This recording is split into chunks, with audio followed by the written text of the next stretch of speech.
آپ حضرات جو چاہے سوشل میڈیا دیکھتے ہوں یا پرنٹ میڈیا کچھ بھی ہو، اور چند دن پہلے کا ایک واقعہ میاں والی میں ایک نوجوان نے اپنی بچی جو صرف اور صرف 7 دن کی تھی، 7 دن کی بچی معصوم، اس کو 5 گولیاں مار کر جو ہے، وہ تو ویسے بھی معصوم ہے، شہید کر دیا۔ اور عنوان یہ کہ میری بیٹی کیوں ہو گئی، بیٹا کیوں نہیں ہوا۔ زمانے جاہلیت جس کو ہم کہتے تھے، وہ جاہلیت اب بھی باقی ہے،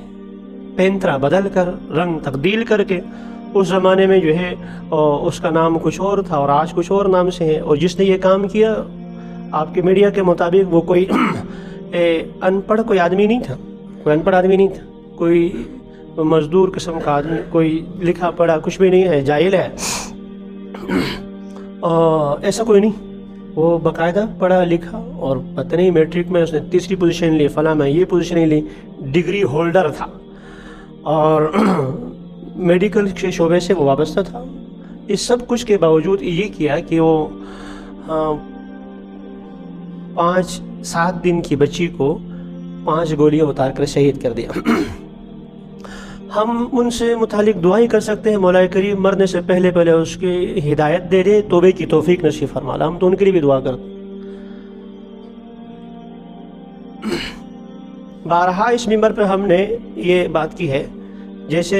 علم دین حاصل کرنا فرض کفایہ ہے، 24 گھنٹے کی زندگی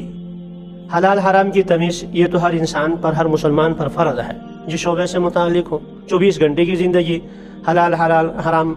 جائز ناجائز معلوم ہونا، جس شعبے سے متعلق آپ ہیں وہ اس سے متعلق احکام کا معلوم ہونا یہ فرض عین ہے۔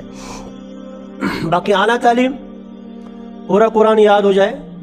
اور تجوید کے ساتھ، اور اس کے جو ہے وہ قواعد قرات یاد ہوں، اس کا معنی مفہوم سارا یاد ہو، عالم بن جائے، مفتی بن جائے، یہ ہر ایک کے ذمہ فرض نہیں ہے۔ علاقے میں چند ایسے علماء کرام، مفتیان کرام موجود ہوں جو وہاں کے مسلمانوں کی رہنمائی کے لیے کافی ہوں، فرض کفایہ کہتے ہوتے ہیں اسی کو کہ وہ مسلمانوں کے لیے کافی ہیں۔ اگر اتنا بھی نہ ہو تو پھر سارے کے سارے لوگ گناہ گار ہوں گے۔ تو مسلمان کے لیے عالم دین بننا، حافظ قرآن بننا، مفتی بننا فرض نہیں ہے،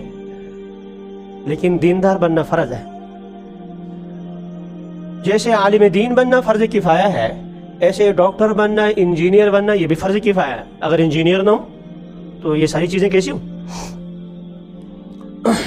لیکن ڈاکٹر ہو پہلے مسلمان پھر ڈاکٹر، ورنہ وہ کسائی ہے، اس کے علاوہ کچھ بھی نہیں۔ بہت شاندار طریقے سے وہ کسائی بکریاں اور گائے اور وہ ذبح کرتے ہیں، ڈاکٹر اگر مسلمان نہیں ہے، دیندار نہیں ہے تو وہ انسان کو ذبح کرتا ہے، اور پھر ایسا بھی نہیں، ایسا بھی ذبح نہیں کرتا بلکہ پیسہ بھی لیتا ہے اور ذبح بھی کرتا ہے،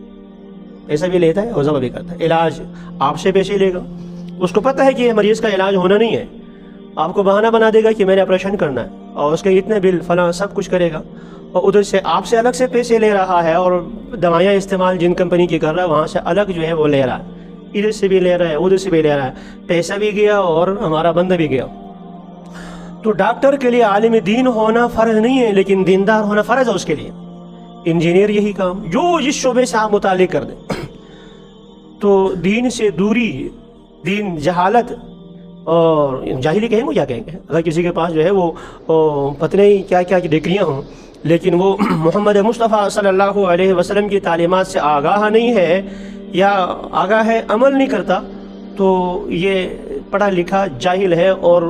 عام جاہل سے زیادہ سخت خطرناک ہوتا ہے جو پڑھا لکھا جاہل۔ رسول کرم صلی اللہ علیہ وسلم کے سامنے ایک صاحب آتے ہیں، یا رسول اللہ میں صرف مفہوم اردو زبان میں نقل کر رہا ہوں، میں نے گناہ کیا ہے، بہت بڑا گناہ ہے، کیا یہ میرا گناہ بخشا جا سکتا ہے؟ آپ صلی اللہ علیہ وسلم نے ایک ایک کر کے گنا ہے، آپ نے یہ کیا ہے، قتل کیا، میں نے اس سے بڑا گناہ کیا، آپ نے بدکاری کی ہے، میں نے اس سے بڑا کیا، جو حضرت صلی اللہ علیہ وسلم کے ذہن میں تھے، زمانے میں، معاشرے میں، آپ صلی اللہ علیہ وسلم ایک ایک گناہ وہ گنواتے رہے، آگے والا زار و قطار ہو رہا ہے، رویا جا رہا ہے، اور آپ سے پوچھے کہ یا رسول اللہ میں نے اس سے بھی بڑا گناہ کیا ہے، آپ نے ایک اور پوچھے اس سے بھی بڑا گناہ کیا ہے، کیا میرے لیے بھی آپ بخشش کی گنجائش ہے؟ مشہور واقعہ ہے، میں چونکہ بہت مختصر کروں گا۔ تو آگے سے آپ صلی اللہ علیہ وسلم نے پوچھ لیا کہ کیا گناہ، تو اس نے بھی بتایا کہ ہمارے ہاں معاشرے میں یہ بچی پیدا ہونا یہ عیب شمار ہوتا تھا، میری بیٹی ہو گئی تھی، گھر والوں نے جو آپ سب حضرات نے یہ بارہا سنا ہے، گھر والوں نے کہیں چھپا لیا اور یوں تربیت کرتی رہی، کہیں اور طریقے سے ننیال کے ہاں یا کہیں اور بھی رکھا، جیسا بھی جیسا ہوا بچی بڑی ہو گئی ماشاءاللہ، گھر میں آنا جانا ہوا، مجھے بہت پیاری لگتی تھی۔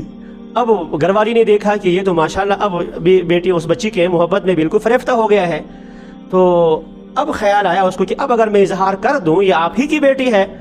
تو شاید جو ہے وہ یا وہ والا کام نہ کرے یہ جو جاہلیت کے لوگ کرتے ہیں۔ آپ سے ایک دن ایسے محبت پیار کی باتیں کرتے ہوئے جب میاں بہت زیادہ اس نے محبت کے اظہار کیے بچی پر، تو بتا دیا کہ یہ آپ ہی کی بیٹی ہے یوں، تو اس نے اس وقت تو کچھ نہیں کہا، بعد میں اسے کہلا دیا کہ یہ میں ذرا اس کو لے کے جا رہا ہوں کسی کا دوستوں کا ملاقات جو کچھ بھی ہوا کہ اس کو تیار کر دیں، تیار کرا لے کے چلا گیا۔ اب وہ بچی پوچھ رہی کہ کہاں لے کے جا رہے ہیں ابو؟ یہاں جو ننیال کا دریال کا جو کچھ بھی ہو، کہ وہاں اس کا گھر تو اس طرف تو نہیں ہے، وہ تو کہیں اور طرف ہے، یہ ادھر دھیرے دھیرے جو ہے محلے سے الگ، شہر سے الگ، گاؤں سے الگ، باہر جنگل کی طرف لے کے گیا میں، اور جا کر وہاں کھودتا رہا، مٹی لگتی ہے تو بیٹی جو ہے باپ کے کپڑے سے مٹی جو ہے جھاڑتی رہی، کہتا مجھے پھر بھی ترس نہیں آئی، کرتے کرتے میں گڑھا کھودا، جو کچھ واقعہ ہے میں نے یوں رسول اکرم صلی اللہ علیہ وسلم زار و قطار رونے لگے، زار و قطار رونے لگے، یا رسول اللہ میں نے یوں کیا، پھر اس کو قبر میں یوں لٹایا، پھر مٹی ڈالا، وہ چیختی رہی، چلاتی رہی، اور میں نے مٹی ڈال دی، اس کی آواز ہمیشہ کے لیے بند کر دی۔ اب وہ دن ہے اور آج کا دن ہے، وہ خواب میں وہ میری بیٹی مجھے آتی ہے اور وہ یوں کہتی ہے، آپ صلی اللہ علیہ وسلم ہچکیاں بنو۔ یہ اس بیٹی کو حیات زندگی کس نے دی تھی؟ محمد مصطفیٰ صلی اللہ علیہ وسلم کے رب نے دی تھی۔ بیٹی ہے تربیت کرو، 3 بیٹیوں کی تربیت کرے اور بڑی ہو جائیں، ان کی شادی بیاہ کرے، میں محمد صلی اللہ علیہ وسلم جنت کی گارنٹی دیتا ہوں۔ 2 ہوں تو ایک صاحب پوچھنے لگے 2 ہوں تو بھی میں محمد جنت کی گارنٹی دیتا ہوں۔ ایک صاحب کھڑے ہو، یا رسول اللہ کسی کی ایک ہی بیٹی ہو وہ اس کی تربیت کرے، فرمایا کہ میں اور وہ جنت میں یوں ساتھ ہوں، میں اور وہ یوں ساتھ ہوں۔